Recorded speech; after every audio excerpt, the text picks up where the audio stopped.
इकडे बारामतीमध्ये सुप्रिया सुळे विरुद्ध सुनेत्रा पवार अशी नणंद भाऊजे लढत पाहायला मिळणार आहे। सुप्रिया सुळे बारामतीमधून लढणार हे आधीपासून स्पष्ट होतं, मात्र सुनेत्रा पवार यांना मैदानातून उतरवून आता पवार विरुद्ध पवार असा संघर्ष घडवून आणण्याचे भाजपचे मनसुबे असल्याचं ट्विट रोहित पवार यांनी केलंय। आपल्या ट्विटमध्ये त्यांनी काय म्हटलंय पाहूयात।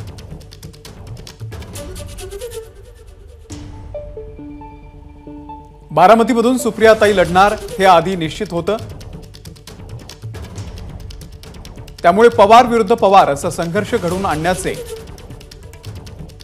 भाजपचे मनसुबे, त्यांच्यासोबत गेलेले आपले लोक कदाचित यशस्वी होऊ देणार नाहीत असं वाटत होतं। दुर्दैवानं आज भाजपची चाल यशस्वी ठरली असली तरी बारामतीची जनता स्वाभिमानी आहे।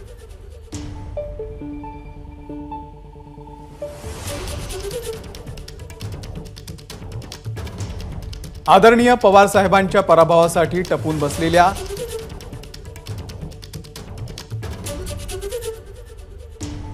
भाजपच्या या खेळीला बळी न पडता बारामतीकर सुप्रियाताई 3